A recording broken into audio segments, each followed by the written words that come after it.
Bem-vindos ao QuiteriaCast, o podcast do Grupo de Estudos Brasileiro Maria Quitéria.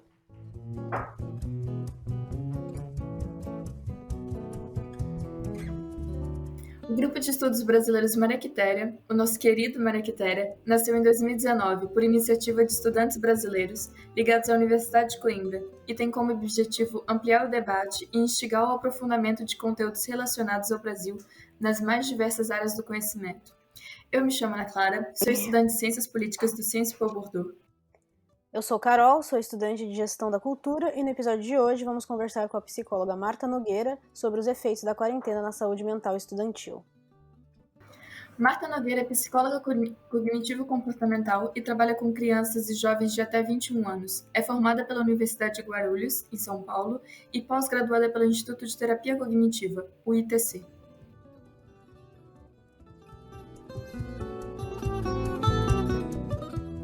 Muito obrigada, Marta, pela sua presença no QuiteriaCast. A equipe toda está muito feliz em poder usar esse espaço para aprender mais sobre saúde mental.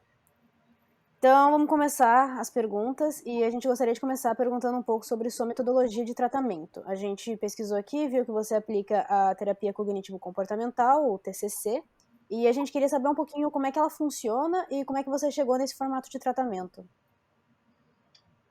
Muito obrigada pelo convite carinhoso, né? Como eu estava falando nos bastidores com a Ana Clara, eu fico muito feliz de participar de um projeto que vem de uma juventude que tem uma cabeça aberta para entender que transtornos mentais são condições importantes de serem visitadas e revisitadas, que nós temos que olhar para isso, que não é que como é algo invisível, as pessoas acabam não entendendo quanto dói, quanto machuca, ou quanto de prejuízos isso traz, né? Principalmente pensar no cenário pandêmico, como vocês estão enfatizando o tema, né? Eu vou começar respondendo brevemente como eu cheguei nesse modelo e eu explico um pouquinho do que é a terapia cognitivo-comportamental, né? A minha formação básica, ela veio da psicanálise, né? Quase todas as faculdades, elas têm esse enquadre, né? Porque tudo começou com Freud, então é um pouco negacionista da parte de qualquer psicólogo de qualquer área negar o início de tudo que foi com Freud e foi com psicanálise, né? E nos anos de formação, o aluno de psicologia, né, e falando de mim especificamente, ele vai encontrando o conceito teórico, né, a linha teórica de psicologia que mais se parece com ele mesmo. A gente tem no Brasil cerca de 400 linhas diferentes, né? Eu não sei dizer para vocês quantas tem no mundo, essa informação eu não tenho. Mas o que me chamou a atenção foi que, até o fim da faculdade, eu já me sentia uma psicóloga rogeriana, né? Que é a linha que trabalha com a psicologia humanista, centrada no cliente, né? Depois, né, de ter muito contato com essa linha mais humanista, com rogeriana, eu fui trabalhar com as crianças, né? E eu trabalho especificamente com crianças com TEA, transtorno de espectro autismo, e TDAH, que é o transtorno de atenção e hiperatividade. E a linha que eu cultivava, que era humanista, ela não dava conta desse trabalho. Então, eu fui atrás de linhas que podiam me ajudar a conduzir melhor o tratamento infantil, que ele tivesse mais resultados para a saúde mental da criança, para a saúde mental da família, para que ela conseguisse ter funções onde ela se sentisse pertencente aos grupos, se sentisse amada, se sentisse querida. E aí eu cheguei na terapia cognitivo-comportamental, né, que foi a que me deu uma base muito mais concreta, né, para trabalhar as crianças, para trabalhar os adolescentes e os jovens adultos e fazer um paralelo com o que a gente chama de orientação parental, né? Orientar os pais.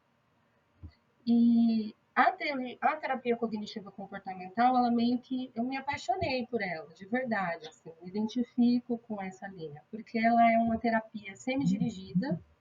Então, ela é uma terapia onde você vai chegar no consultório e o psicólogo, que é terapeuta cognitivo comportamental, ele tem uma mesa, ele não tem um divã, né? Porque a gente usa muito material ilustrativo com as crianças e com os adolescentes e com os adultos também, né? A gente faz uma agenda, né? Então, o paciente traz o problema dele e eu já preparei a sessão para ele.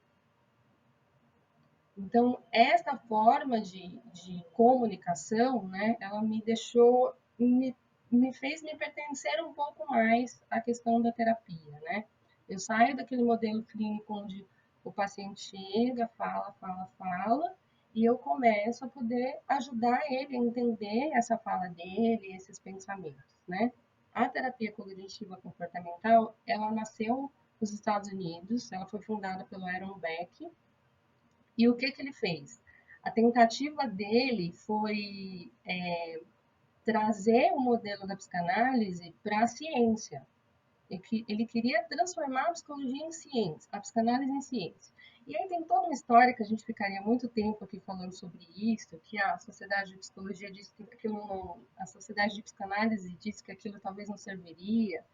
E aí ele foi estudar do jeito dele e fundou a terapia cognitiva comportamental, que nasceu aí de de muita coisa que o Freud aí no passado fez, né? A gente brinca que o Beck ele deixou o caminho mais curto, né? Então, qual que é o objetivo da terapia cognitiva, né? O objetivo dela é regulação emocional. Então, o paciente chega muito ansioso, muito triste, né? Então, a ideia é que ele aprenda a regular essa emoção, né? Eu vou dar um exemplo que eu dou para as crianças, elas gostam bastante, né? Então, é como se você tivesse um radinho dentro de você e ele tem um volume. Se a sua emoção está muito aumentada, né?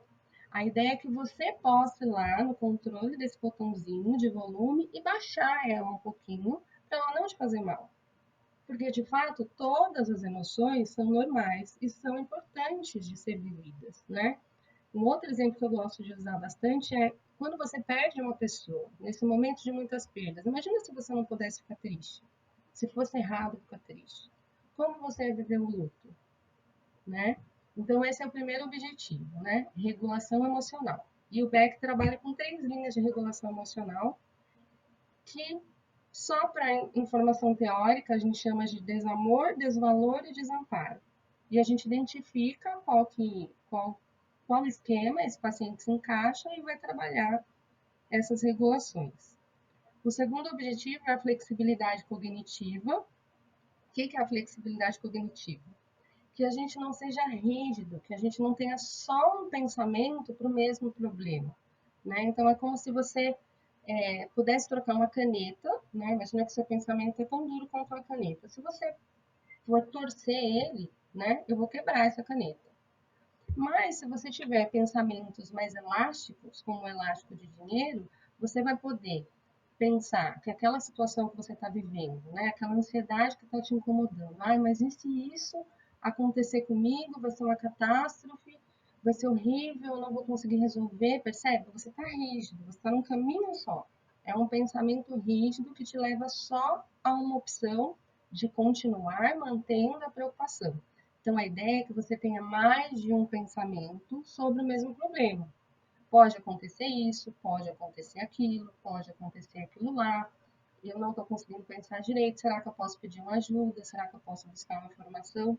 Tornar a gente mais flexível cognitivamente. Cognitivo é um nome bonito que a gente usa para inteligência e, no caso da terapia cognitiva, para falar de pensamento, né? E quando você consegue regular suas emoções, tem mais flexibilidade cognitiva, qual que é o último passo da terapia cognitiva comportamental? Te ajudar a ser um resolvedor de problemas. Então, quando o problema chegar na sua mão, que ele não se torne a pior coisa da sua vida, mas que ele possa servir para que você pense sobre como resolver da melhor forma ou da maneira menos difícil quando a gente tem um problema muito grande, né? Então, a gente fala sobre a tríade cognitiva, né? A gente pensa, sente e se comporta. É nisso que nós acreditamos, né? Então, eu sempre brinco, até com os adultos que eu atendo, né? A gente tem uma cabeça. Então, primeiro a gente pensa. Depois da cabeça, a gente tem o coração. Depois a gente sente. E por último, a gente tem as perninhas, né? Que a gente vai andar, ou a gente vai sentar, que é como a gente resolve as coisas. Então, a gente pensa, sente e se comporta. A teoria do modelo cognitivo, né, que é o pensamento, sentimento e comportamento é provado até pela linha neurocientista, né? Os próprios neurocientistas, eles falam que você só produz uma emoção baseada num pensamento que vai produzir uma neuroquímica relacionada à emoção que você vai sentir. Amor, medo, alegria, solidão, raiva, ansiedade, né? É claro que quando você está na frente de um terapeuta cognitivo comportamental, ele te ajuda, né? Nós temos muitas ferramentas, muitas técnicas para que o paciente consiga entender que pensamento passou pela cabeça dele, qual foi o gatilho que fez ele pensar daquela forma. Porque como seres humanos, muitas vezes a gente fala assim, nossa, mas eu não pensei em nada, eu só senti, né?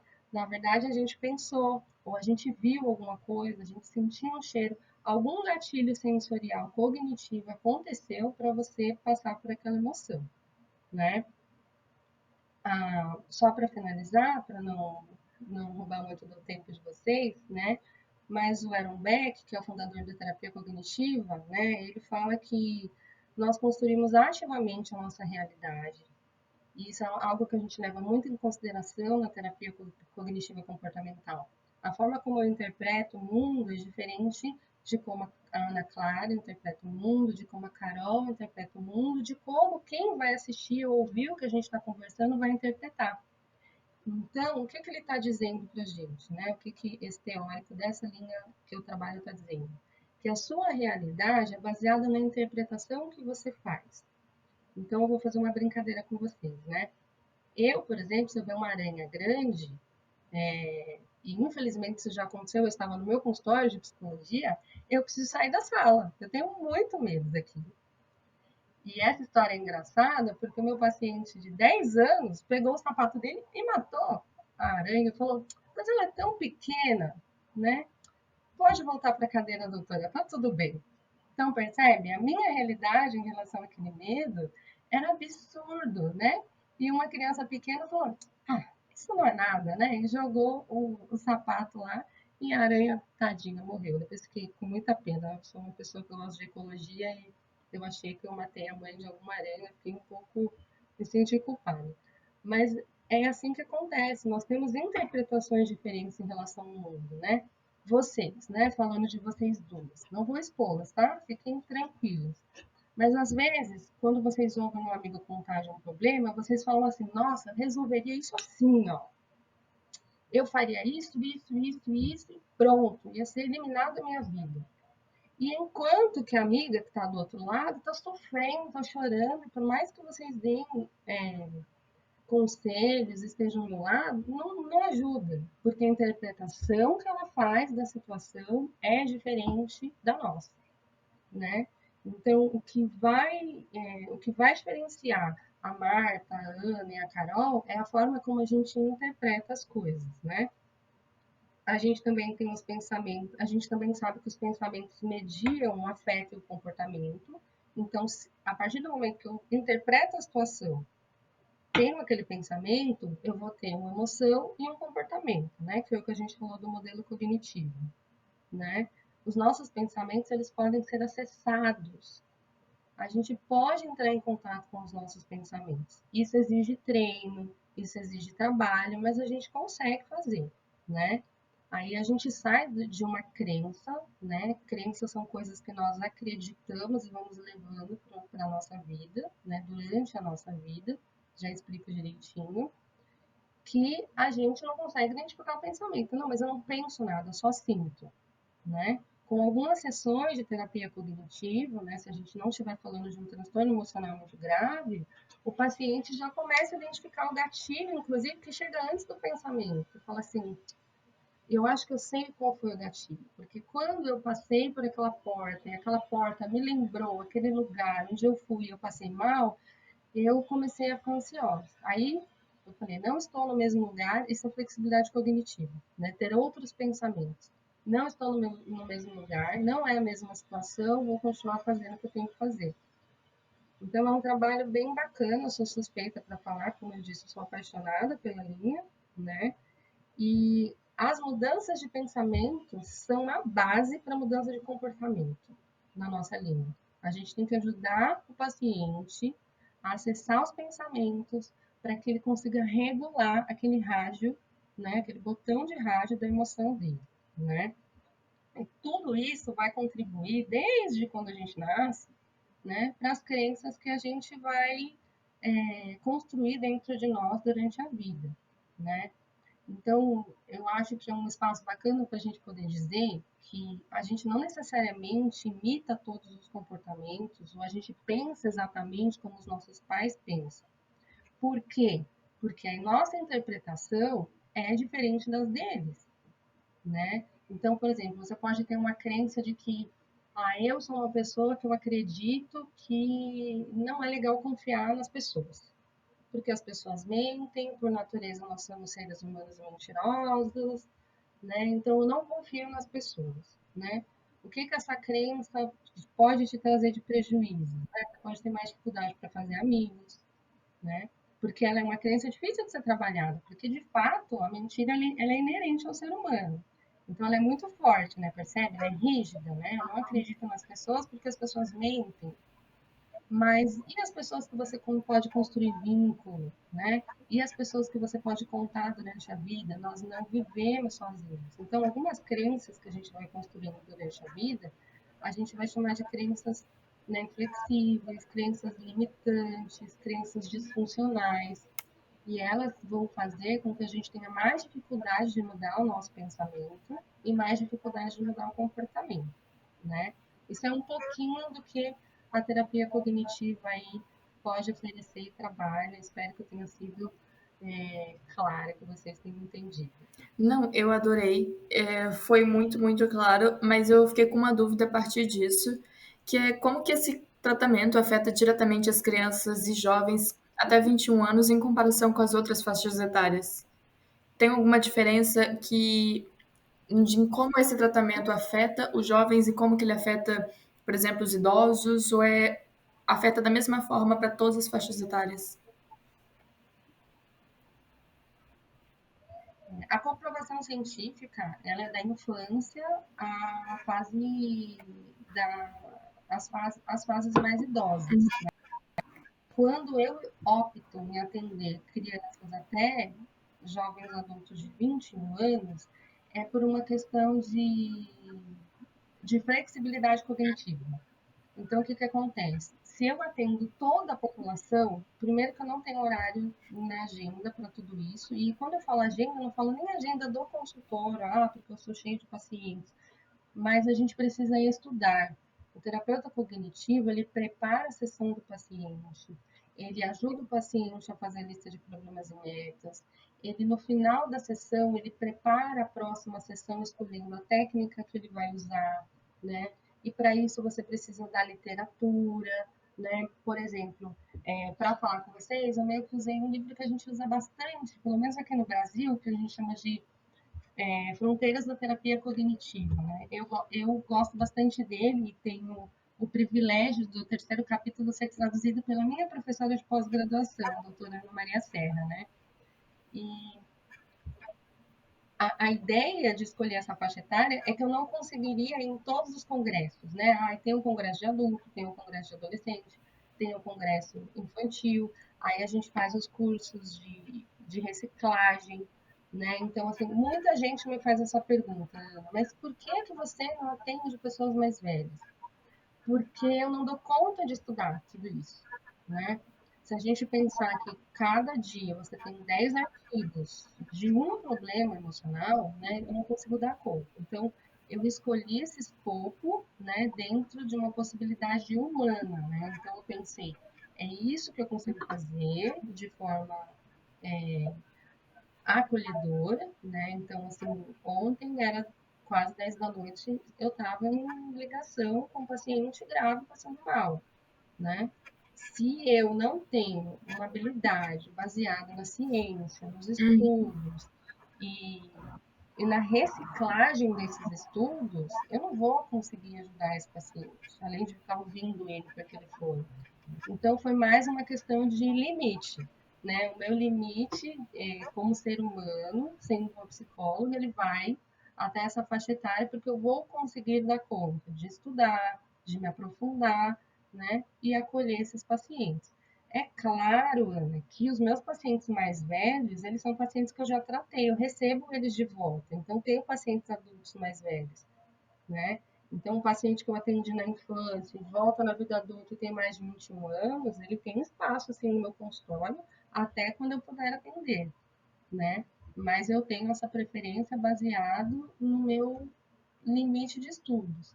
Mas a terapia cognitiva comportamental, como um todo, ela abrange, né, da infância aos 90 anos, a gente tem um paciente fazendo terapia cognitiva comportamental. Afeta da mesma forma.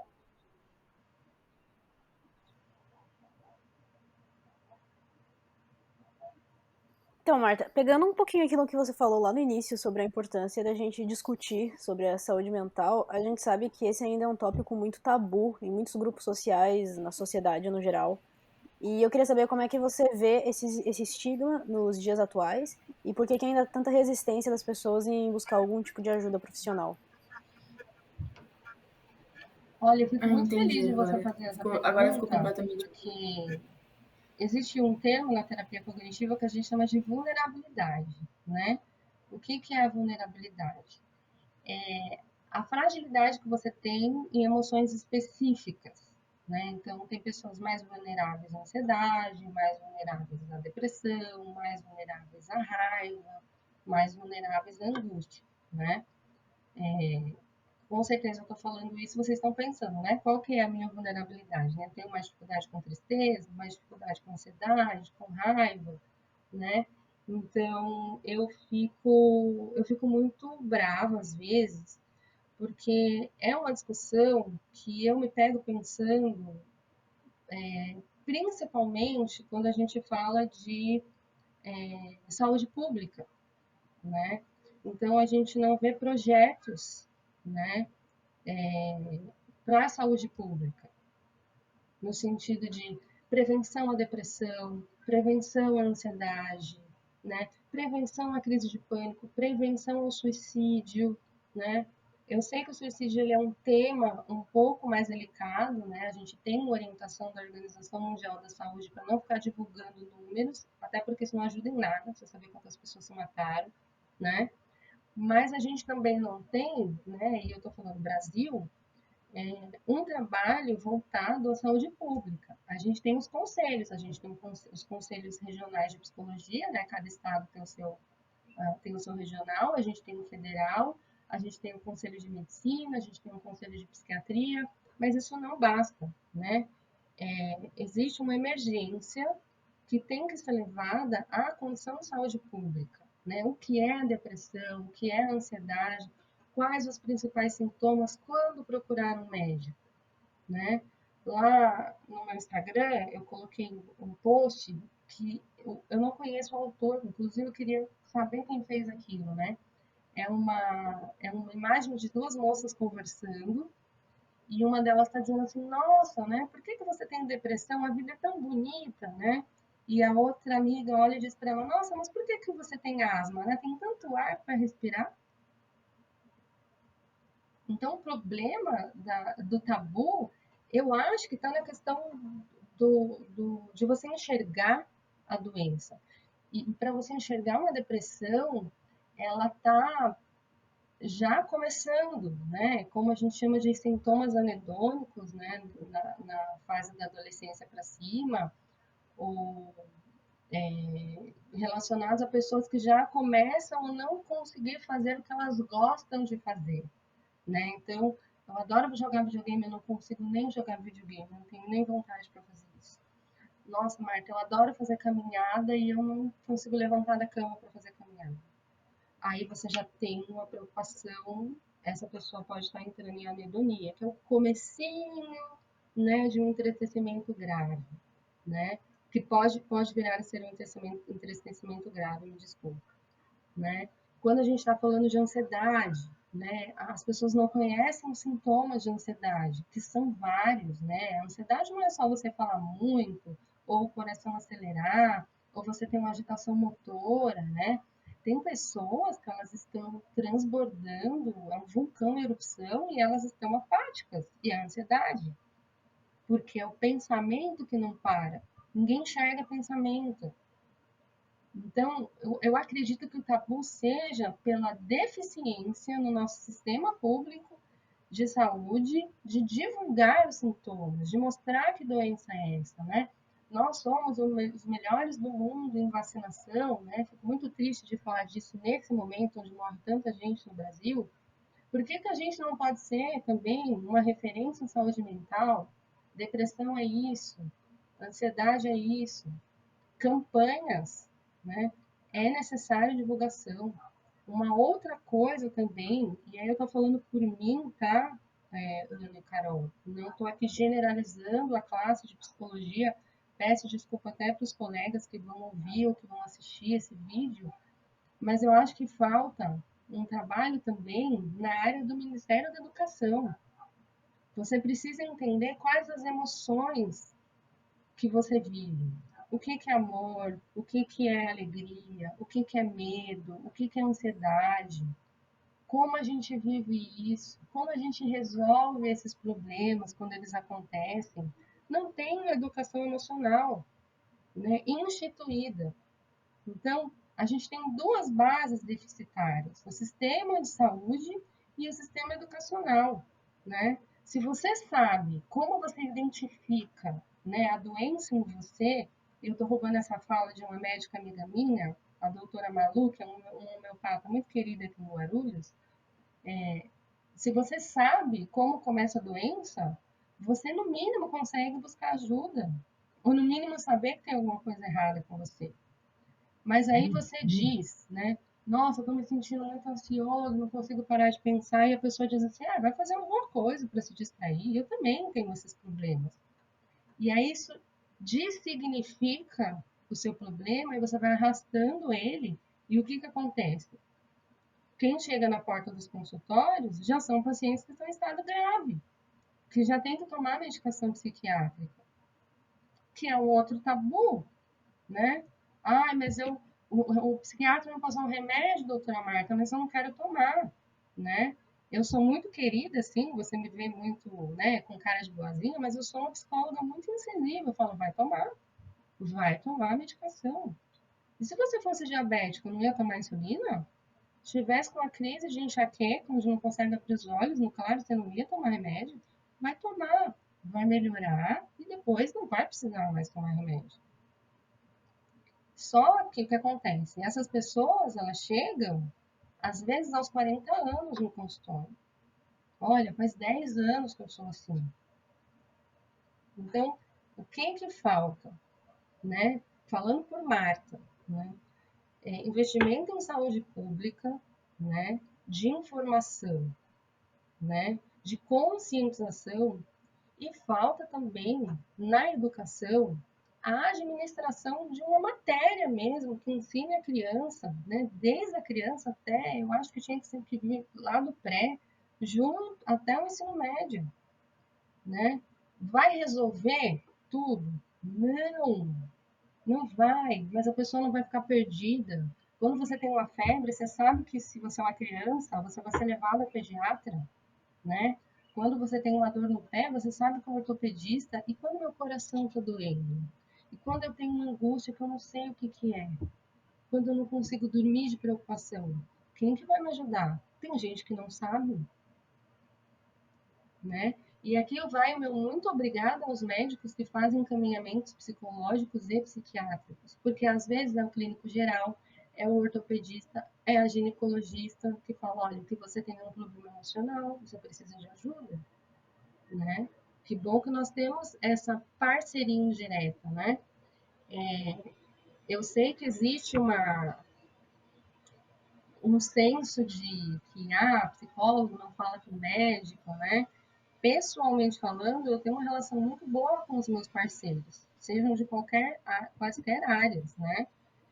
Peço check-up, vai no clínico, vai no endócrino, quero saber se não tem um problema endocrinológico, porque às vezes não é depressão, é um problema hormonal, né? Às vezes é depressão, vai ter que fazer terapia. Dependendo do nível da depressão, a terapia psiquiatra, nós não temos um trabalho, né, que tenha sustentação, né, de base científica, né, e de base comercial. A gente tem que comercializar isso, né? Como funciona a depressão, como funciona a ansiedade, identificar os primeiros sintomas para reduzir o número de pessoas que, infelizmente, pensando no quadro catastrófico, chegam a se matar. Ninguém se mata para chamar atenção. Gente, isso é uma coisa que eu digo para todo mundo. Se você morreu, não tem mais plateia. Se você pensa assim, que quem se matou foi para chamar atenção, por favor, vá procurar informação, né? Ou não, ou pare de criticar pelo menos. Porque a pessoa que se mata, ela entende que aquela é a única solução para resolver os problemas dela. Ela já está toda destroçada, abalada, não tem esperança. E aí ela vai embora. Isso pode ser revertido, né? Com saúde pública, O com que você... educação. É uma esperança que eu tenho. Peço desculpas Não, pela mas eu minha acho que forma a de indignação ela está falar muito das bem coisas. colocada porque a saúde mental é uma coisa muito importante, a gente precisa cuidar dela e às vezes ela é negligenciada. E eu queria perguntar exatamente sobre o momento que a gente está vivendo agora, da situação da pandemia. Você sente que com o impacto da pandemia da Covid-19 houve um aumento na procura de tratamento psicológicos e você percebe que esse cenário pandêmico está afetando negativamente ou está piorando o estado mental das pessoas?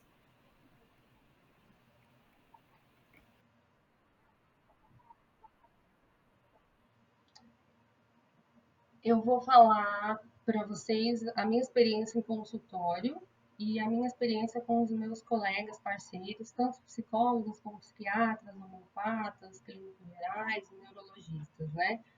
Porque no futuro, Ana, a ciência vai mostrar para a gente os dados exatos, o que aconteceu, né?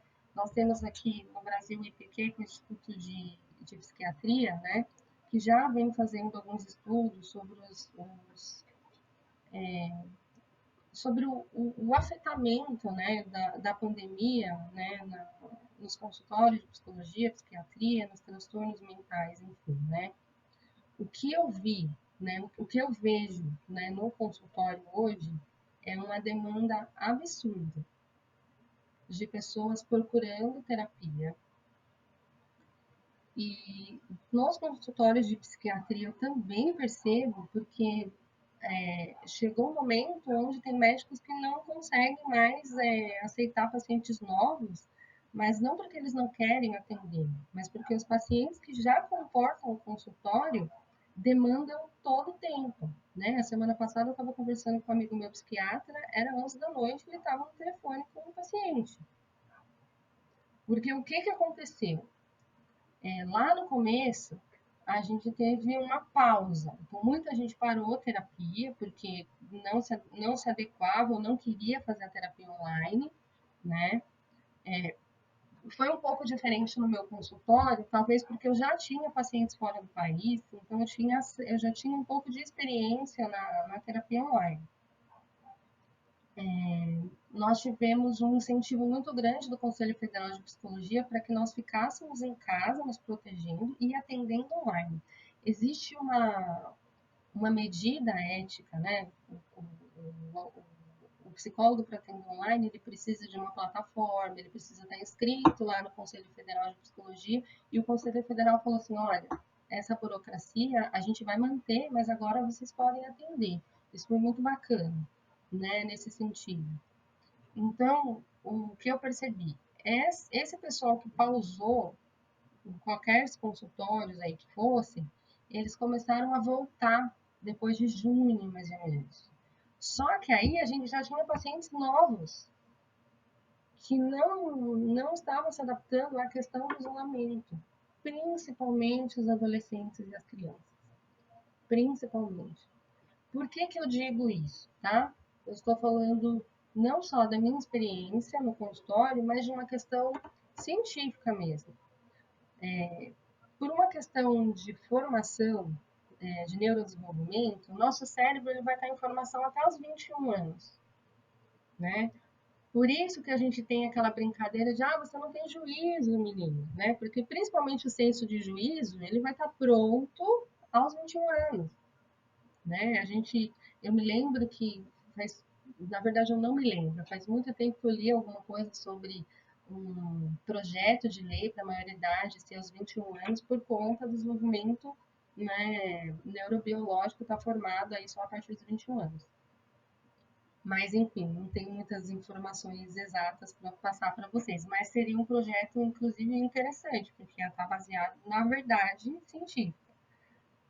E alguém que tem um pouco mais de 21 anos sofre na pandemia, né? A gente até pode falar disso, eu separei um material para vocês.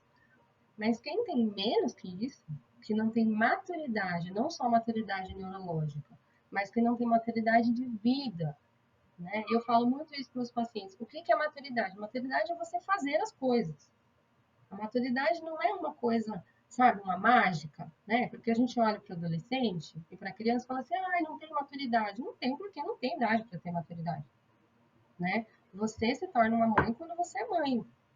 Você sabe ir trabalhar de ônibus quando você aprende a pegar um ônibus e trabalhar de ônibus. Isso é maturidade, aprendizado, né?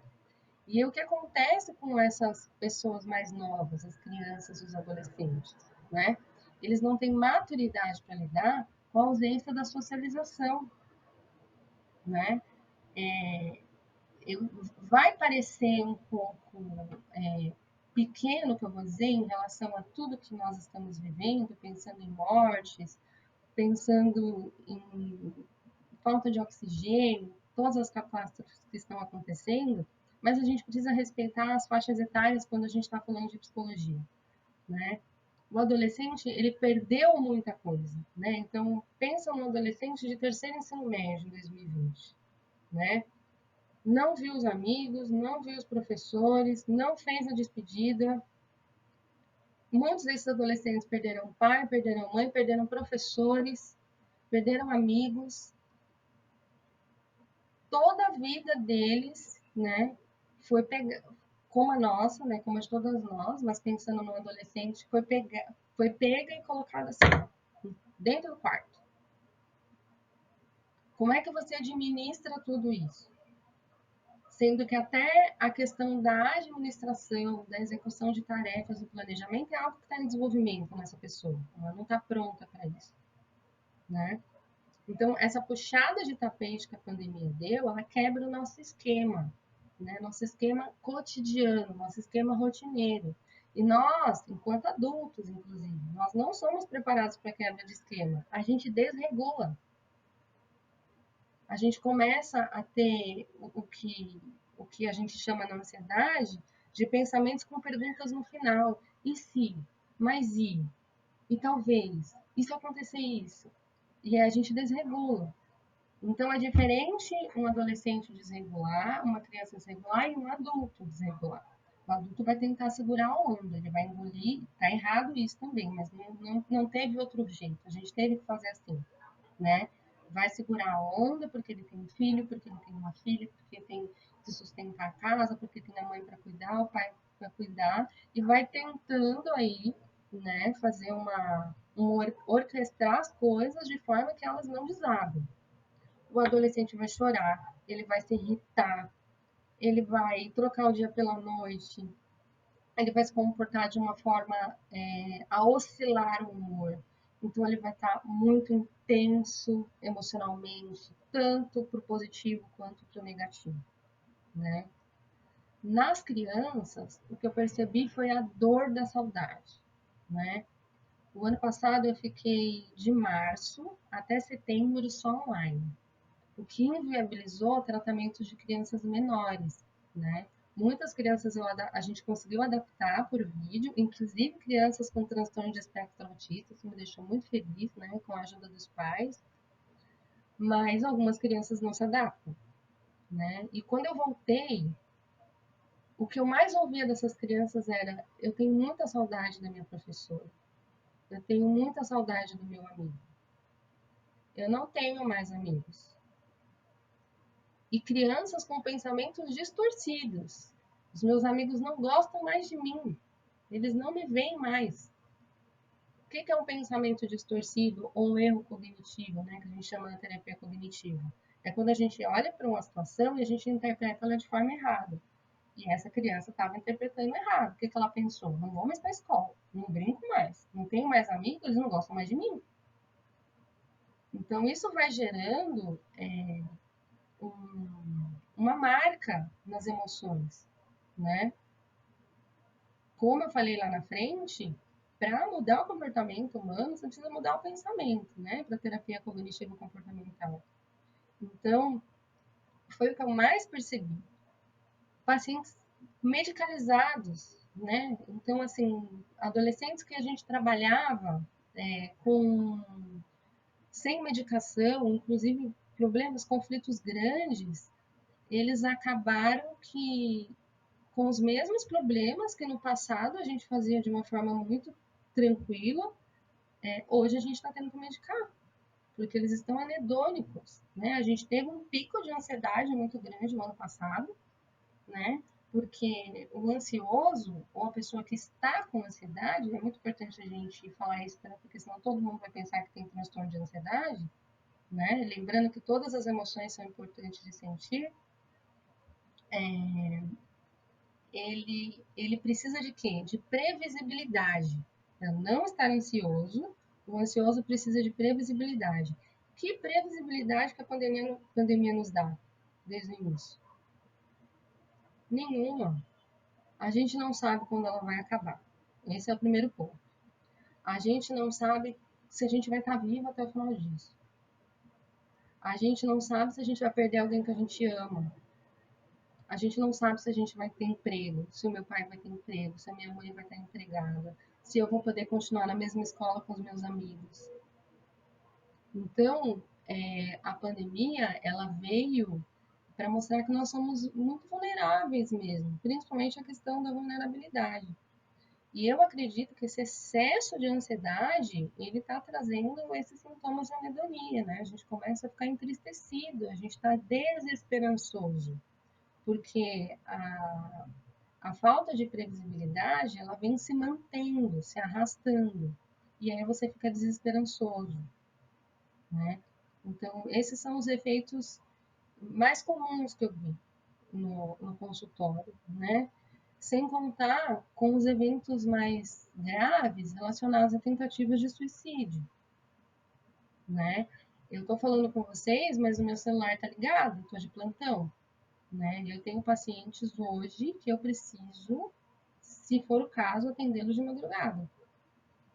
E era um cenário muito diferente em 2019, né? A gente vinha, né, o acesso à terapia estava um pouco melhor no Brasil, né? O acesso à medicalização mesmo, com todas as críticas que eu fiz aí, a ausência do trabalho de saúde pública e do Ministério da Educação em trazer, né, informações sobre os transtornos mentais, eu percebia um tabu que vem se desfazendo por conta de vocês jovens, que acreditam que o transtorno mental, que a saúde mental é importante, porque a saúde mental, ela nos torna pessoas funcionais, pessoas felizes, a gente consegue ser realizado, a gente consegue lidar melhor com as interpentes da vida, a gente consegue lidar melhor com a estima baixa.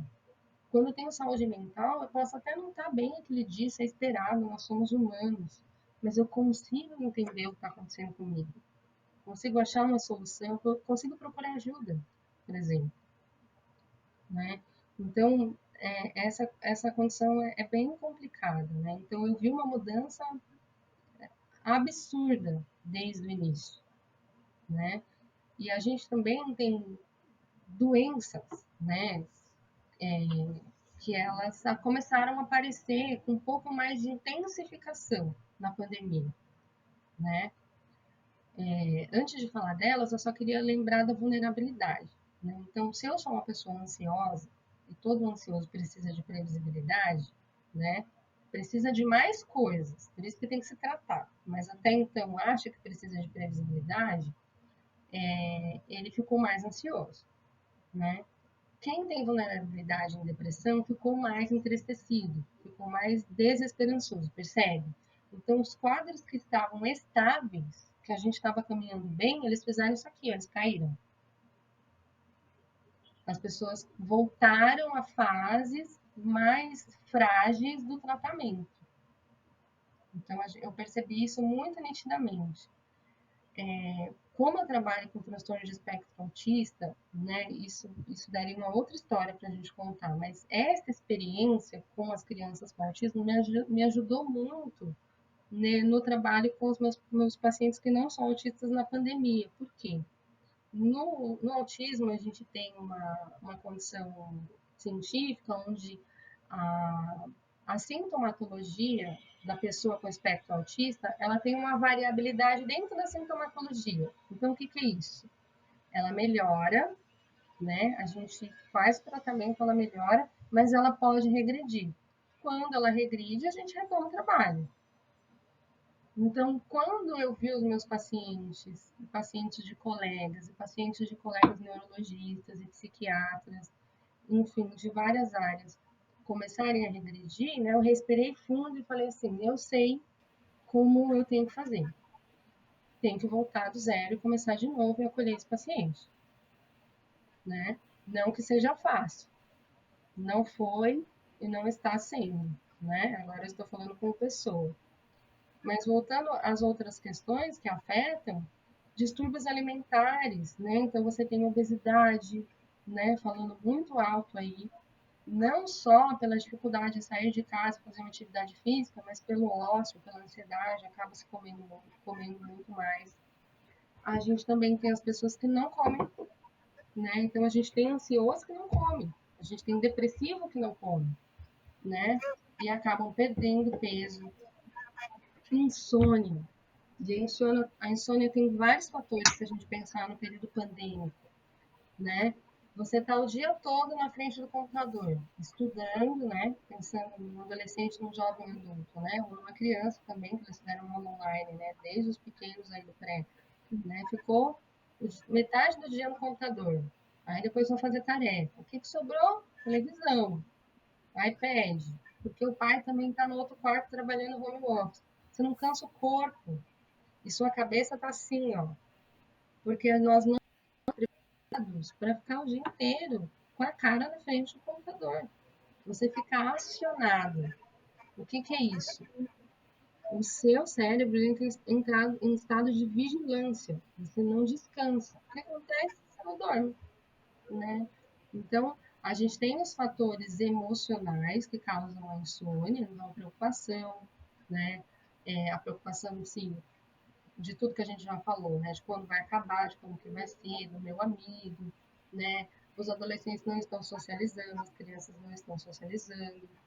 Mas a gente tem os fatores comportamentais, que é o próprio trabalho home office, né? Que foi acometido, né? A gente não escolheu, a gente foi acometido desse trabalho, né?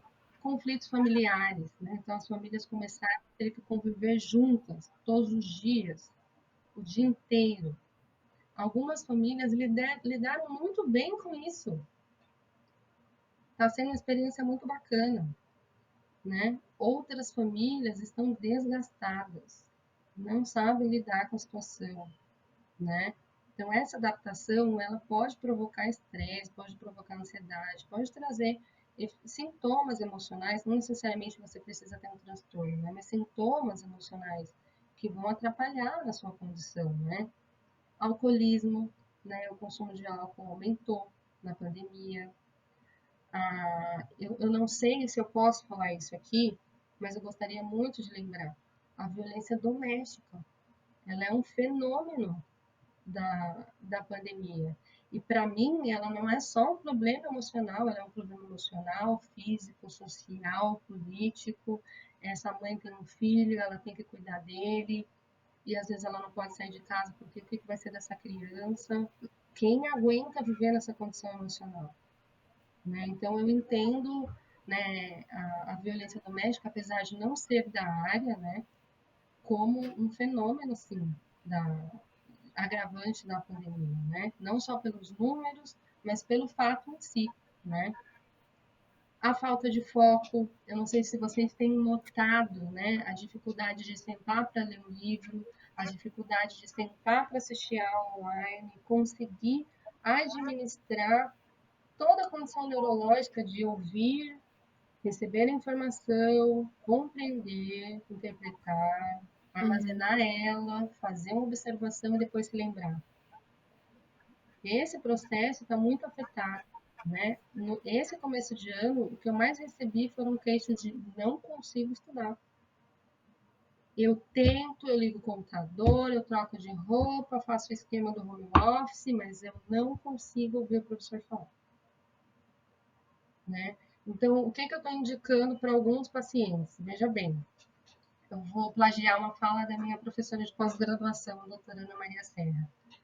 Não gosta de regras universais, né? O que eu oriento para um paciente, às vezes eu não oriento para outro, porque nós somos seres diferentes. Lembra da história da interpretação, que é o que nos torna diferentes um do outro? Então, para alguns adolescentes que são mais auditivos, eu estou dizendo, desliga a câmera, ouve e anota, tá? Cansou? Sai dali. Vai tomar uma água, vai fazer o seu intervalo 10 minutos antes. Ai, mas eu vou perder a informação. Tudo bem, não está gravado? Depois você volta. Mas é um adolescente que não é auditivo, ele é mais visual, ele precisa dessa interação, ele precisa estar vendo o professor, né? Até para poder voltar para a condição anterior, que era a aula presencial. Aí, como que a gente faz para essa pessoa se focar se são os pixels do computador que estão competindo com a atenção dela, né?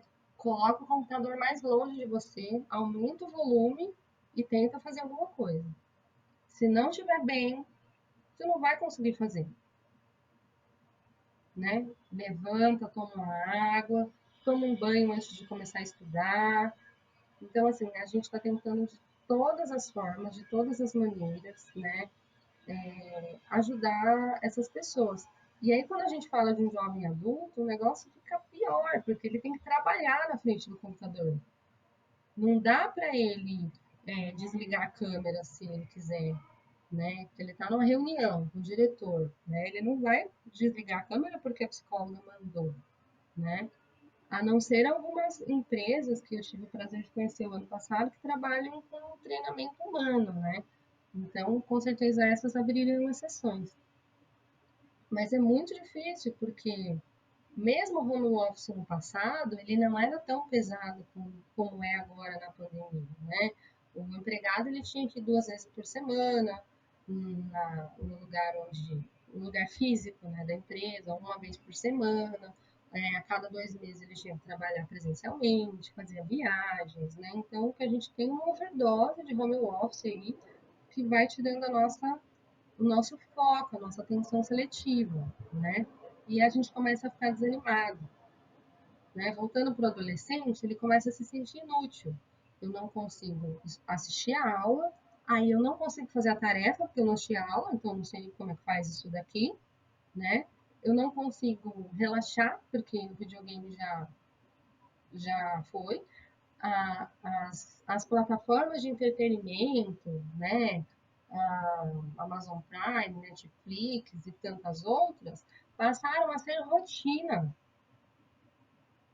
Elas não têm mais o peso que tinham antes de entretenimento, né? Então eu ouço comentários do tipo, eu já vi todos os filmes da Netflix. Ai, não aguento mais.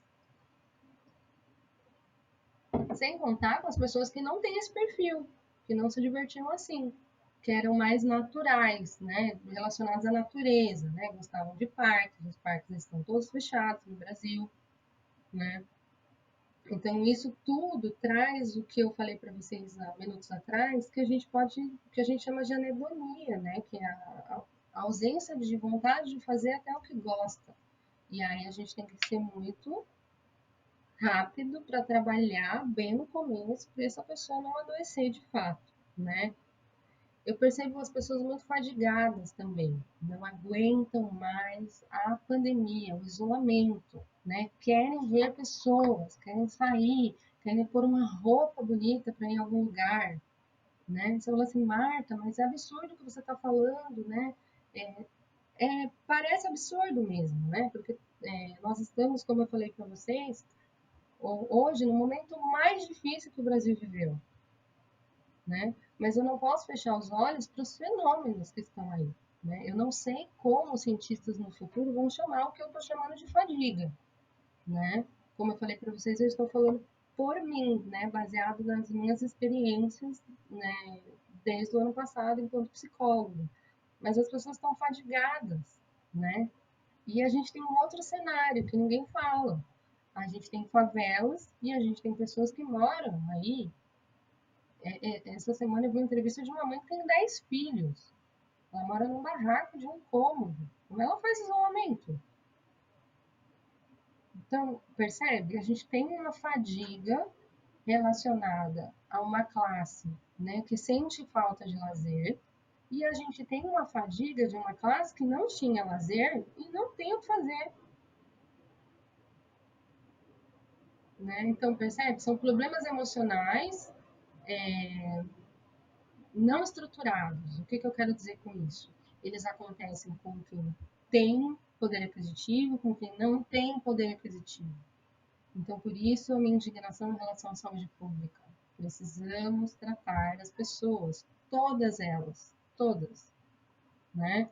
Vamos lembrar a Declaração dos Direitos Humanos. Todos nós temos direito a tratamento, todos, né?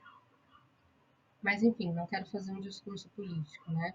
Essa fadiga, né, da ausência da socialização, eu acabei fazendo, né? Essa fadiga da ausência da socialização, ela, ela mexe também com o nosso organismo neurológico. Então, a gente não desenvolve, não trabalha, né? Não sei como um neurocientista falaria, né, de uma forma muito mais clara do que eu estou falando, peço desculpas, mas a gente não produz como deveria neurotransmissores como a ocitocina, como a dopamina, que são neurotransmissores que vão nos fazer, né, ficar satisfeitos, ficar felizes, que fazem parte do desenvolvimento humano, como todos os outros neurotransmissores, né? A gente também tem como problema, né, o luto patológico. O que é o luto patológico, Marta? Então, o luto é quando a gente perde uma pessoa, ela morreu, tá? Esse era o luto que a gente conhecia até 2019. Uma pessoa morreu e a gente vai passar um tempo de luto. O que é o luto? É um fenômeno onde você lida com a perda de uma pessoa querida que você nunca mais vai ver, tá? Neste luto, até 2019, você sabia por que a pessoa tinha morrido, como ela tinha morrido, você ia ao enterro, você ia ao velório, você se despedia dela, você sabia que ela não estava bem, você podia correr no hospital. O que, que acontece hoje quando alguém morre? Não tem enterro, não tem velório. Os rituais de despedida nos foram tirados. Porque para se despedir de alguém, você pode morrer junto com ela daqui 21 dias, da mesma doença. Né? Então, você tem casos de mães que perderam filhos e o marido num período de um mês. Essa pessoa, eu tenho para mim, eu estou fazendo uma leitura mental porque eu não conheço esses casos pessoalmente, mas eu não sei nem se ela administrou essa perda ainda. É muita coisa. Você chegar na sua casa, não tem mais ninguém lá, só você. E você não soube como morreu, você não deu tchau, você abriu um saco para ter certeza se era mesmo seu filho, seu marido, fecharam aquele saco e você vai ter que ir vida normal. Volta para o trabalho, vai cuidar da sua casa. Isso é horrível, horrível.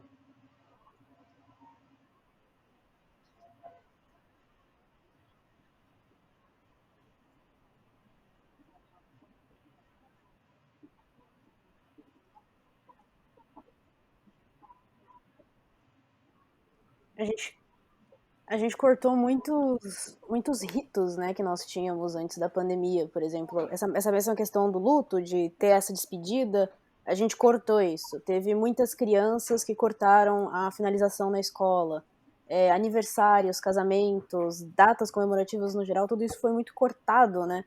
E, assim, eu acho que tem outra questão muito importante dentro disso tudo que você tá falando, que me veio quando você falou da pessoa que quer se vestir e sair com uma roupa bonita, pra ver outras pessoas, que vem junto disso um sentimento de culpa também, do tipo, eu não posso ter esse desejo, eu não posso ter essa vontade porque tem gente morrendo, tem gente que não tem essas condições, tem gente que tá sofrendo, e bate essa sensação de culpa também. Então, são muitas camadas que a gente tem vivido dentro dessa pandemia que afetam a nossa saúde mental e afetam a Essa sua sociedade no geral, observação, eu ela é acho, né? fantástica, Carol. Que só estão contribuindo para Pois piorar não. a nossa cabeça no geral. Então, acho que é exatamente isso. São muitas camadas, é muito complicado. Sim, eu Se só você queria não se importar, complementar que eu vou a sua seguir. colocação foi fantástica, né? O sentimento de culpa ele tem aparecido em pessoas Eu não sei, conscientes, acho que não, né? não, Em desculpa, que eu acho pessoas que que meu áudio sabem que foi é mais difícil lento. Eu só ficar ia em falar que se você não se casa, importar, eu ia elas seguir para a próxima algumas pergunta. até adoecidas, mas elas continuam em casa. A proposta é a gente trocar a culpa pela resiliência, né? Fazer uma ressignificação dessa culpa e ser resiliente. Não é um trabalho fácil, mas é algo importante para se pensar.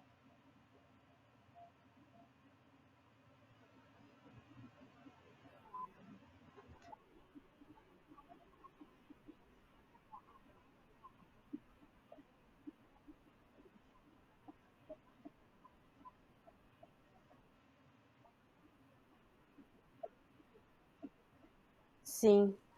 Então, eu vou pegar um pouquinho ali naquela questão que você estava falando sobre os jovens, os adolescentes na escola. Aqui na Universidade de Coimbra, a gente teve um estudo que foi realizado pela SOS Saúde Mental.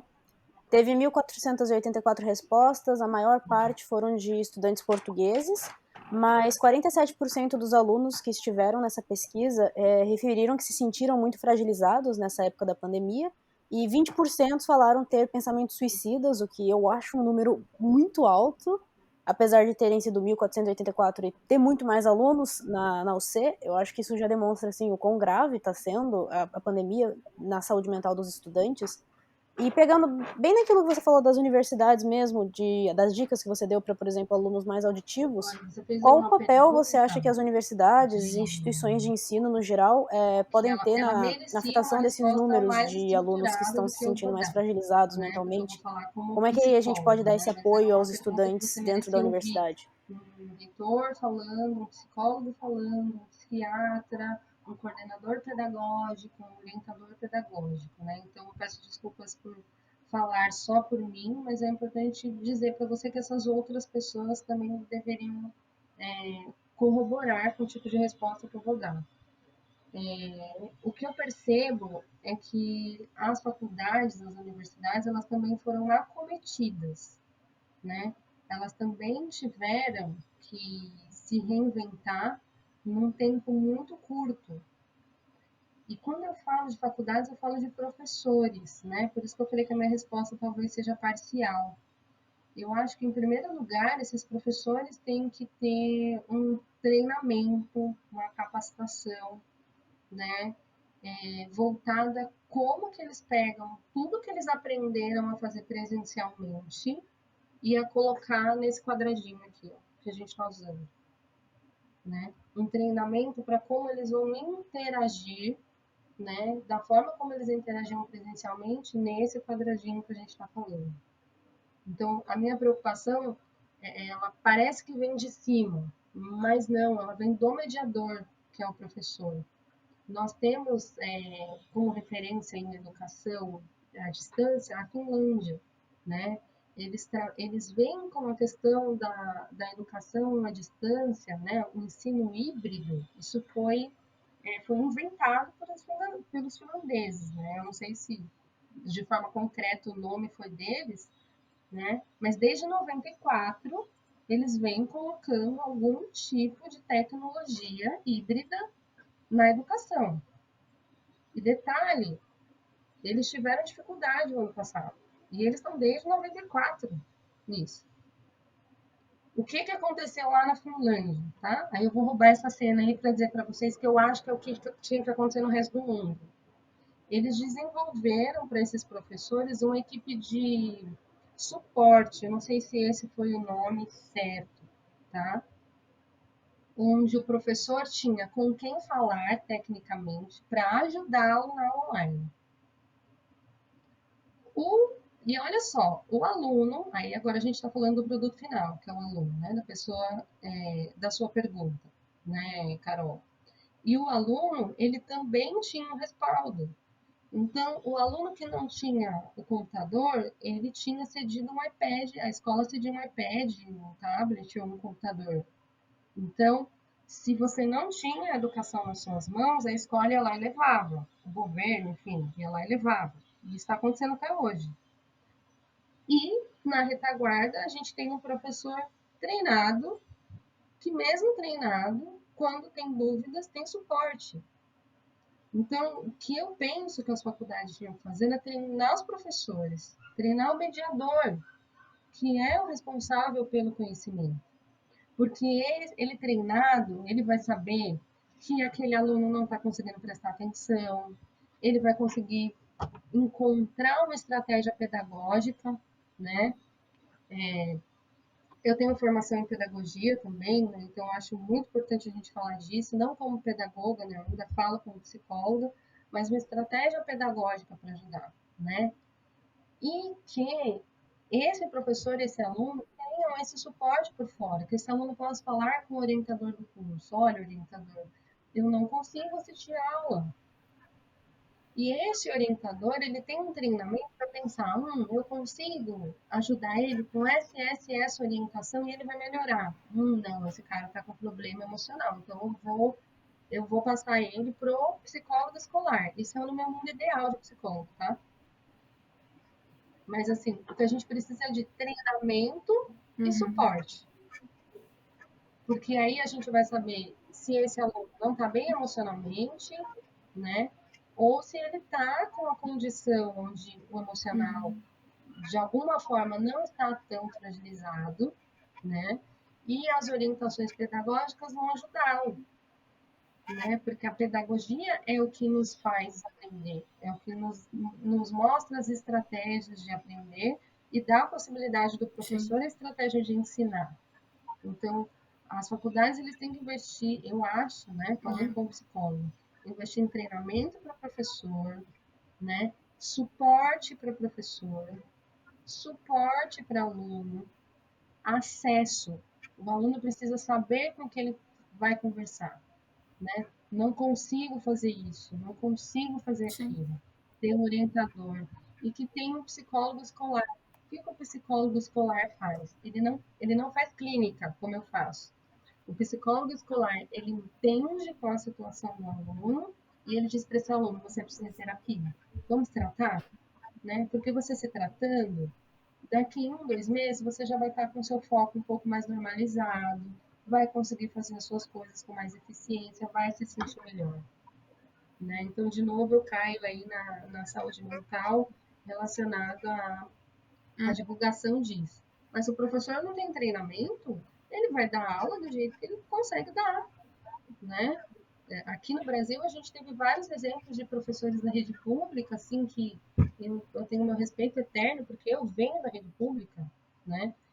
Eu me formei em escola pública no Brasil, e que usavam, sabe, que penduraram o celular numa cordinha aqui, fizeram uma lousa na parede, ó, foram dar aula para os alunos. Teve uma professora que apareceu no jornal, não vou lembrar o nome dela, mas a criança escreveu, né? Não fiz a tarefa, é emocionante, inclusive. Não fiz a tarefa porque ninguém me ajudou. Aí a professora escreveu, quando tudo isso acabar, eu vou te ajudar. Então, essas pessoas. É, eu confesso que toda vez que eu lembro, eu fico emocionada. Mas você percebe, esse professor precisa de suporte, né? Então, as universidades Não, imagina, pode continuar. Eu só ia dizer que é treinamento para professor, suporte para aluno, acesso, né, o orientador, o coordenador e um profissional, né, da psicologia, um médico, um psiquiatra, enfim, que saiba ali como funcionam os transtornos mentais e encaminhe esse aluno, né? É claro que a faculdade não se responsabiliza pelo tratamento, mas ela vai dizer, você precisa, vai se e vai monitorar. E aí, tá melhor? Precisa de alguma coisa? Né? Um assistente social, por exemplo, ajudaria muito, né? Porque aí a faculdade fala, esse aluno precisa de terapia. E a assistente social fala, mas ele não pode pagar. Como é que a gente faz? Né? Tem um psicólogo na rede pública? Onde? Vamos procurar, vamos dar para ele o endereço na mão para ele, entendeu?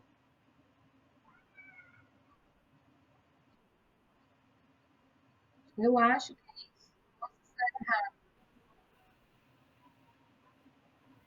Uhum. eu falei, eu acho que é isso.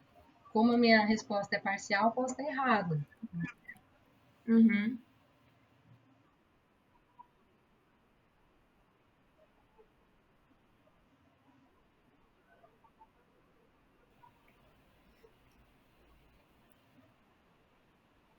Não, Sim, não, mas eu entendo muito bem o seu lado de não querer dar uma resposta e falar é isso com certeza, porque tem vários outros fatores nisso, tem várias outras áreas que também tem que ter a opinião delas e falar sobre isso. Mas eu acho que faz total sentido o que você falou, que os professores estão fazendo um ótimo trabalho, que as universidades também têm que fazer um bom trabalho pensando em formas alternativas.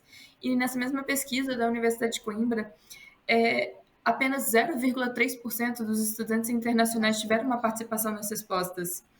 Isso é muito pouco para uma universidade que tem a maior quantidade de brasileiros em Portugal. E na própria Universidade de Coimbra, o número de estrangeiros chega a 20% do número total de estudantes.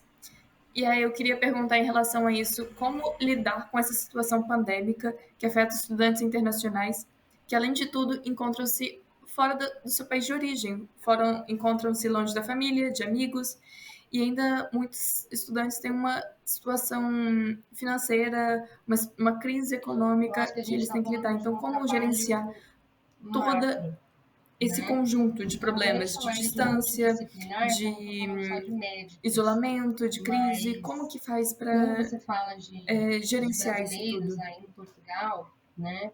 Eu penso nos brasileiros que eu conheço fora de Portugal, né? Que são ou já foram meus pacientes, e em outros países do mundo. E, e eu tenho um carinho muito grande por essas pessoas, porque alguns deles perderam pais aqui no Brasil, enquanto estavam do outro lado do território do planeta, né? E se na psicologia isso é muito difícil se fazer, né? No sentido de que nem eu posso dar um abraço nessa pessoa, né? Eles falam, Marta, você abraça pacientes? Eu abraço. A minha linha psicológica me permite. Estou, inclusive, né, morrendo de saudade dos abraços que eu dava e que eu ganhava, né? Mas não poder, né, abraçar essas pessoas, estar perto delas, saber que, olha, se essa pessoa passar mal, eu tenho um segundo telefone, e eu como psicóloga posso ligar e falar, olha, vai lá na casa dela que ela não está bem, é desamparador, né? Então, o trabalho que tem que ser feito, eu acho que ele envolve muito a assistência social, né? Porque eu não sei como que funciona em Portugal, né? Inclusive no Brasil também não existe um trabalho da maneira que eu vou sugerir aqui, né? Mas novamente eu vou dar uma resposta parcial, porque eu precisava de um assistente social junto comigo, né? Do diretor da rede pública de saúde da região, né? Eu acho que cada região vai ter que adequar da sua forma. Mas essas pessoas, elas precisam ser cadastradas, elas precisam ser ajudadas, né? Tem que ter um médico para visitá-las, ou elas têm que ter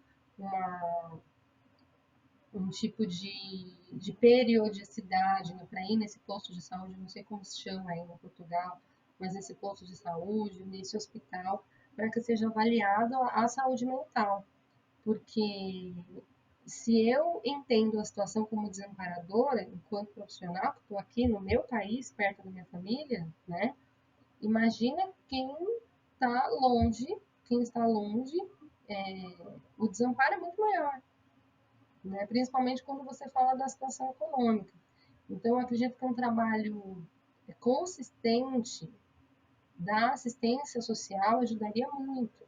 Né? Às vezes, a gente está falando de um aluno, né, estrangeiro que precisa de uma cesta básica. Às vezes, ele não precisa dar terapia naquele momento, precisa comer.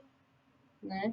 Às vezes, a gente está falando de um estudante estrangeiro que precisa de companhia, né? É claro que a gente está em isolamento social, né? Eu sou a favor do isolamento, não estou dizendo aqui para vocês quebrarem isolamento, saírem depois dessa entrevista aí visitando todo mundo que vocês podem, não é isso. Mas precisa de uma companhia, né? Precisa de alguém que ligue para saber como tá, né? Ele precisa ter acesso, ele precisa saber onde procurar ajuda, onde eu procuro um médico da saúde pública, onde é assistência social para eu entender, né, como eu posso fazer para procurar um emprego. Então, eu acho que a gente tem que começar da base, né, do básico, né? Esse aluno estrangeiro, ele tem o que comer? Não, então a gente tem que alimentar ele. Esse aluno, ele tem emprego? Não, ele não tem por quê? Não tem porque ele tem um problema de saúde mental, então ele vai para um médico, né? Para um psicólogo, um psiquiatra, o que for avaliado ali que é necessário, né? Não, ele não tem um emprego porque ele não tem de fato. Então ele tem que participar de um projeto de empregos para estrangeiros ou empregos mais, enfim, eu não sei o que a região proporciona ali, né? Então, eu acho que essa é a melhor forma, né? De forma muito simplória falando, mas de começar a ajudar essas pessoas que estão longe de casa, né? E estão passando por necessidades que as básicas, né? Eu não estou dizendo que a terapia, ou a psiquiatria, ou a neurologia, ou enfim, a homeopatia não são necessidades básicas, mas às vezes a pessoa não tem o que comer, a gente não sabe o que está acontecendo. Então, o assistente social, ele é de fundamental importância nesses momentos, porque ele vai fazer esse rastreio, né? O que essa pessoa precisa, tá? Então, ela precisa disso, disso e disso. E ela ter ferramentas também, né, para poder ajudar essa pessoa. Olha, você vai procurar o emprego aqui, né? Eu vou te cadastrar, vão chegar e-mails, você vai receber essa cesta básica, ou você vai nesse posto de saúde, vai falar com esse médico, né? Então, eu acho que a gente tem que começar por baixo, porque ele está longe, a gente não sabe o que está acontecendo, né? Eu poderia dizer para vocês, olha, todos eles precisam de terapia, mas eu acho que não é o caso, né? Talvez alguns precisem, talvez outros não. Depende muito de cada caso. Eu não sei se eu respondi a pergunta de vocês, tomara que eu tenha pelo menos acrescentado em alguma coisa. Cada caso. Não, respondeu Eu não sim. sei se eu respondi a pergunta de Então, vocês, Marta, tomara eu que vou eu tenha fazer uma pelo pergunta menos final, porque a gente está acrescentado chegando em alguma aqui coisa. no fim da entrevista. E eu gostaria de falar que foi muito bom essa conversa, foi muito esclarecedora, foi ótima, foi maravilhoso poder conversar um pouquinho mais sobre saúde mental com você e falar sobre esses problemas que todos nós estamos passando e normalizar um pouco a situação, né? Tipo, mostrar pra todo mundo que não é só essa pessoa que tá sentindo essa dor, essa angústia, esse medo, essa culpa. Todos nós estamos nos sentindo fragilizados nesse momento e todos nós podemos nos apoiar uns aos outros e nos ajudar a melhorar e tentar ficar mais saudáveis e mais mentalmente felizes nesses momentos tão complicados que estamos vivendo agora, mesmo sendo tão difícil. E só para finalizar mesmo, era uma pergunta muito simples, mas que eu considero de extrema importância, que é quando que a gente deve procurar o tratamento? Quando que a gente percebe que alguma coisa está errado com a gente, que esse errado com a gente não é algo normal, não é algo esporádico, não é algo que está todo mundo tendo, mas sim que é alguma coisa um pouco mais grave, que a gente precisa desse tratamento? Quando que a gente deveria ir atrás dessa ajuda profissional? Tem uma importância. Vou fazer uma brincadeira com você que eu faço com os meus pacientes, tá? De todas as faixas etárias.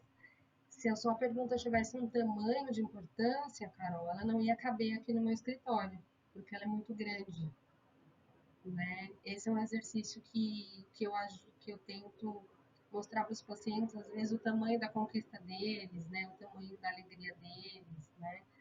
Se tivesse um tamanho, o amor que você tem por determinada pessoa caberia nesse lugar, né? Então, eu acho que a sua pergunta é de tamanha importância que ela não cabe, né, nos nossos escritórios, assim, ela é muito importante. E ela é base fundamental da ajuda, né, e apoio à saúde mental. Eu vou tentar ser bem curta, né, que nós estamos no final. Eu vou começar falando pelas pessoas que perdem pessoas na pandemia, tá? Se a gente está falando dessa mãe, por exemplo, que eu citei, que perdeu os 2 filhos e o marido, né, num período de um mês, ela não tem que nem perceber se tem alguma coisa errada, ela precisa de ajuda, tá? Então, é importante a gente usar aquela regrinha, né, que eu falo que eu plageio da minha professora de pós-graduação, doutora Ana Maria Serra. Não existem regras universais. Não fique se comparando com pessoa X. Ah, mas pessoa X tá bem, né? Não teve nenhum problema na pandemia. A gente não sabe, né? As emoções estão aqui dentro, os pensamentos estão aqui dentro, né? Então, não se compare com ninguém para procurar ajuda, principalmente se você perdeu alguém na pandemia. Marta, mas se a pessoa perdeu uma pessoa só, isso é muito relativo, porque eu conheço pessoas que tiveram um parente internado 40 dias. Eles ficaram 40 dias sem ver o parente. A última vez que eles viram, o cara estava entubado. E a despedida foi uma pessoa da família abrir um saco para ver se era a mesma pessoa e fechar. Essa pessoa, esse parente que ficou 40 dias esperando ligações todos os dias, rezando, buscando quem ele acredita aí espiritualmente ou não, ela precisa de ajuda. Pelo menos uma ajuda estrutural que não seja um psicólogo, mas que seja alguém da família que vai ficar ali com ela, né? Mas eu considero um psicólogo nesse caso. Em relação aos estudantes, né? A gente falando de estudantes, eles têm que se lembrar de como eles eram antes da pandemia, tá? Isso não é uma regra, é uma sugestão. Mas se lembrar de como eram antes da pandemia e entender quais os prejuízos que eles tiveram. Por exemplo, antes da pandemia eu dormia um pouco menos, eu fazia uma atividade física. Antes da pandemia eu dormia melhor, né? Agora eu não consigo dormir. Antes da pandemia eu era dedicado, eu estudava. Antes da pandemia, eu conseguia falar sobre as minhas emoções e entender se esses prejuízos que estão o afetando, né, eles vão ser, eu chamo isso de, eles vão espirrar em outras áreas, né? Então, eu não durmo bem, tenho um dia péssimo, não consigo estudar, né? Não tenho nem vontade de ligar para um amigo, né? Eu choro um dia sim, um dia não. E eu não sei por que eu tô chorando desse jeito, né? Eu tenho muita vontade de sair e eu não posso nem falar para as pessoas que eu tô sofrendo que eu não consigo sair. Busque ajuda, né? Ideação suicida, pensamentos de morte. Não acumule pensamentos de morte. Procure ajuda profissional, né? A gente tem graus, né, para avaliar a questão do suicídio. Mas o grau 1 a gente já entende como grave. Eu penso em me matar. Não sei como. mas eu queria sumir, eu não aguento mais. Procure ajuda profissional, né? Eu sei que é muito difícil, nós somos muito julgados, os profissionais da área da saúde são julgados, inclusive, mas nós estamos aqui, né, tentando nos fortalecer também, porque nós estamos abalados. É muito difícil para nós ver pacientes regredindo, ver consultórios enchendo, mas nós estamos aqui para cuidar de vocês. Procurem ajuda. Nossa, Marta, eu não consigo agradecer o suficiente pela ajuda que você tem feito pelas pessoas, pela ajuda que você tem feito de esclarecimento, de conscientização e agora falando por mim, assim, por agradecer por estar aqui falando com a gente, por estar aqui divulgando um pouco mais sobre a importância de se falar, de saber um pouco mais sobre a saúde mental, porque não pode ser um tema tabu, não pode ser um tema vergonhoso. E eu queria agradecer, então, por essa oportunidade de conversarmos sobre esse tema tão importante, tão essencial. Foi um prazer ter você aqui no KiteraCast e muito, muito obrigada.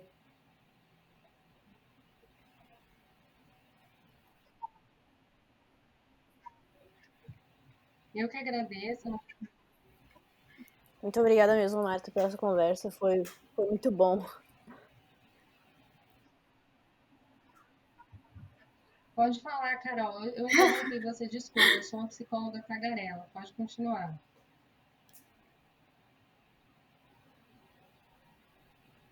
É que eu acho que o meu áudio tá com um delay.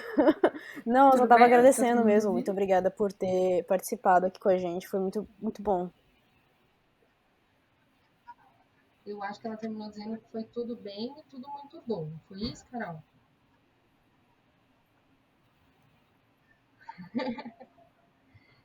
Mais uma vez, eu agradeço vocês a dar um espaço Fez.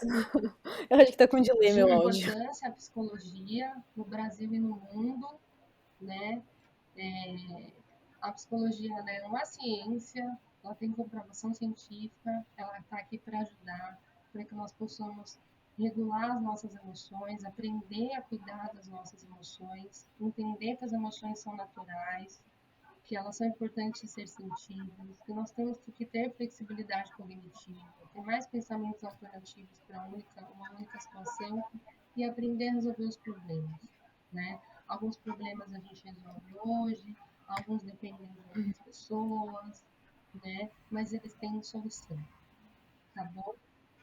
Muito obrigada mesmo, de coração. Um ótimo trabalho para vocês. Continuem trabalhando. Precisamos de pessoas como vocês para tornar o mundo com menos tabus.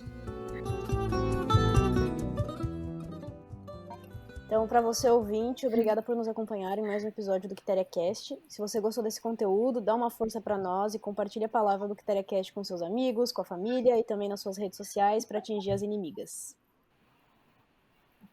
Convidamos a todos que nos sigam nas redes sociais, no nosso Instagram e na nossa página do Facebook, de maneira que você possa acompanhar não só os nossos podcasts, como todos os outros projetos do Grupo de Também Estudos Maria convidamos todos a Quitéria. compartilhar com a gente sobre o que acharam deste episódio. Ainda vamos divulgar o link da nossa vaquinha online. Como somos um grupo independente, não temos patrocinadores que custeiam nossos eventos e projetos, portanto, contamos com a colaboração dos nossos seguidores para nos ajudar a arrecadar recursos suficientes para manter nosso conteúdo ativo, com qualidade e bem atualizado. E não se esqueçam de comentar e opinar sobre o que aprenderam com esse episódio no post do Instagram do Maria Quitéria. E ainda de seguir as redes sociais da psicóloga Marta E por Nogueira. fim, agradecemos a todos que nos ouviram até aqui e nos encontraremos novamente no próximo episódio do KiteriaCast. Até lá! Até lá!